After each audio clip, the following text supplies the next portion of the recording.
In the newest Halloween Fortnite update, they added new weapons, new skins, and most importantly, new controller settings. So in this video, I'll be going over my new updated Halloween Fortnite settings and trying out the new quick weapon settings for controller players. So make sure to use my code Gloomzy in the item shop. So as a typical controller player, if you wanted to scroll through your inventory, you would have to press your bumpers X amount of times. So for example, if I wanted to switch to my slurps, I would have to press my bumpers either 2 times to the right or 3 times to the left. And with this new quick weapon settings for controller player, this allows it so you can instantly switch to any items in your inventory by assigning them to different buttons. So now instead of pressing my bumpers to switch to my slurps, I can just press my quick weapon bind and then triangle, which is assigned to the slurps. Now you may be thinking this is an amazing setting for controller players, but I'm gonna explain why it isn't. Before we continue, I'm giving one lucky subscriber a chance to be in my next video. I've been using this really cool app called Z League. It's designed for gaming and has an LFG section where you can find teammates for a bunch of different games. You can set up your profile and find other players with similar skill level and interests as you. Now that your profile is set up, you can accept and decline invites from other players, and once you find somebody you want to play with, you can send them a message and add them. They also have a built-in game on the app called Galaxy Glide, and it's super addictive. You can play this to earn Z coins, and using these Z coins you can redeem them in the shop for some insane prizes like a Nintendo Switch and gift cards. They also have a discovery page where you can watch clips from other creators and post your own content to your profile. So make sure to download Z League with the link in the description and comment on my post for a chance to be in my next video. So one of the reasons I won't be using this new quick weapon settings is that it requires a separate bind, and the idea behind pressing 2 different binds to switch through items in your inventory just doesn't seem ideal to me. They have a better option for controller players in the second tab called preferred item slots, and if you set your weapons and heals in the right slots, it's much more efficient to press your bumpers to scroll through your inventory than using the quick weapon bind. The rest of my updated settings will be at the end of the video. So for my first game, I'm landing hot drop at Relentless Retreat, and I'm gonna see if I can get a high kill win with these new settings. 100 dead. How did that not hit? 100? Oh, 200. I don't know if I like this new shotgun yet. It's a guy right here. 100. Threw down a turret. 100. Oh wait, full piece? I missed. 200, let's go.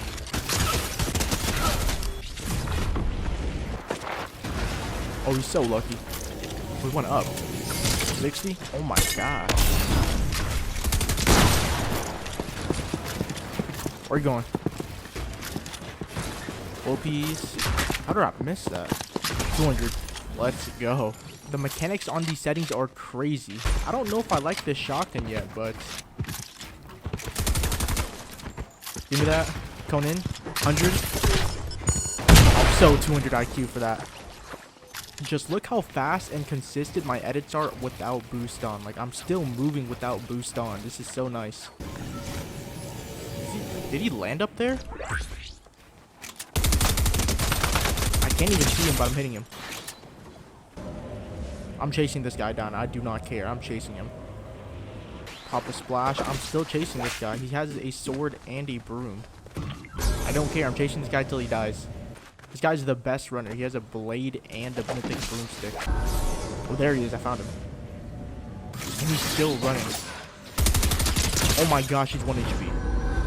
This guy's been running for so long. There's probably a bunch of cuts, but he's literally 1 HP. He's been running for them. Oh my gosh, let's go. That took like longer than I needed to.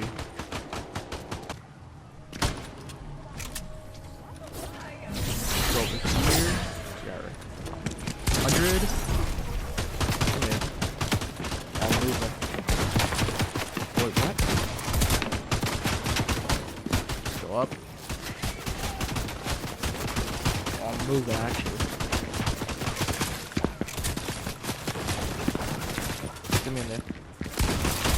How did I not get in? Oh, who does this guy think he is? Oh my gosh, he almost killed me. Let's go.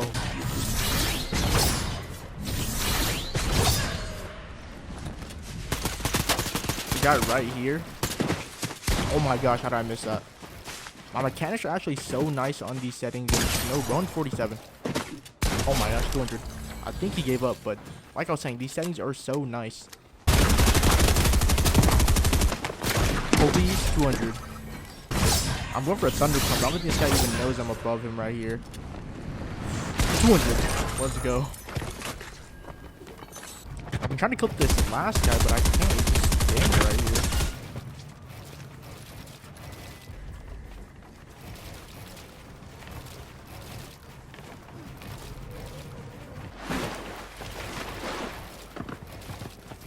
My edits are actually so quick on these settings, and it has no boost whatsoever. So it's really easy to pop into. It's a spray. How do I mess that up? No, the water. Full piece. 200. Let's go. Finally. There you guys go. That is, I believe, a 14 kill win. Or let me check real quick. Yeah, 14 kill win. So jumping straight into the settings for the first page on graphics, I have 120 FPS turned on, and if you need a monitor for console that gets 120 FPS, make sure you check out the description where I linked the monitor I used. For brightness, mine is set at 150%, one for the user interface contrast, no colorblind mode. Colorblind strength is going to be on 10, and I have motion blur turned off. I would recommend you guys turn this off unless you get motion sickness. This isn't a good setting at all. And I'll show you guys the graphics now on these settings. If I go into a fully built brick box, as you can see, the shadows aren't as dark and it makes it so much easier to see on console. And moving on to the next tab right here, copy these settings if you want to lower your input delay on console. So scroll down to the bottom here for the replays and turn off record replays, record large team replays, and record creative replays. Have low input latency turned on.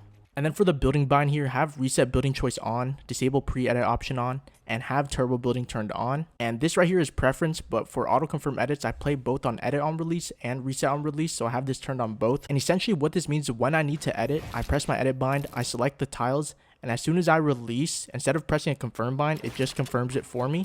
And same applies when I reset. So as soon as I press a reset bind, as soon as I let go of the trigger, it resets it automatically.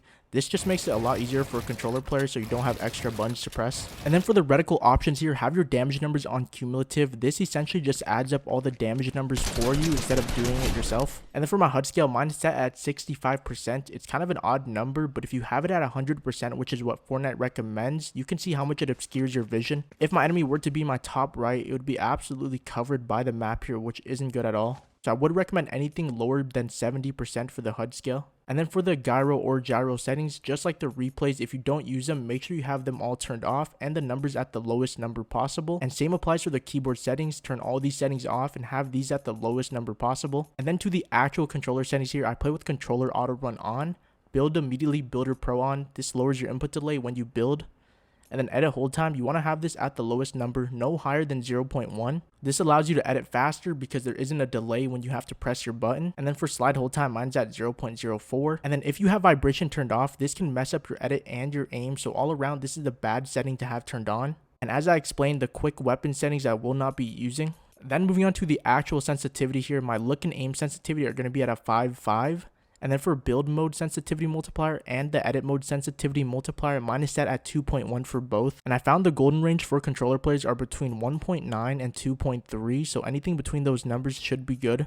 I play with advanced options on, and for my look horizontal and vertical speed, I played at 43% for both. And the golden range I found for controller players are between 40% and 45% for both. And then for a boost, I would not recommend playing with boost at all. Yes, it'll make you a lot faster, but it also makes you a lot more inconsistent, and a lot of pro players don't use boost at all. So horizontal boost turned off, vertical boost turned off, no boost ramp time, no instant boost when building. And then moving down to the ADS sensitivity here, this season has a lot of scoped weapons, so make sure you have a good ADS sensitivity. Mine's set at 9%, and a lot of controller players have theirs on the lower end because essentially on controller you're aiming with a little joystick, so this is hard to control.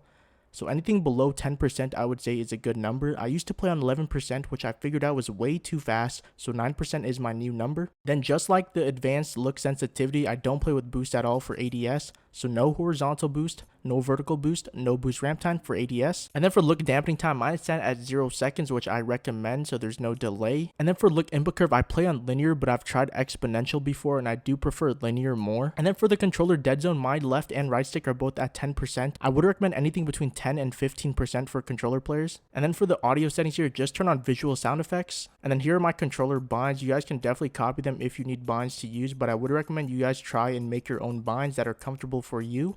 And yeah, if you guys made it to the end of the video, make sure you guys like and subscribe, and make sure you use code Gloomzy in the item shop and comment down below 220k so I know.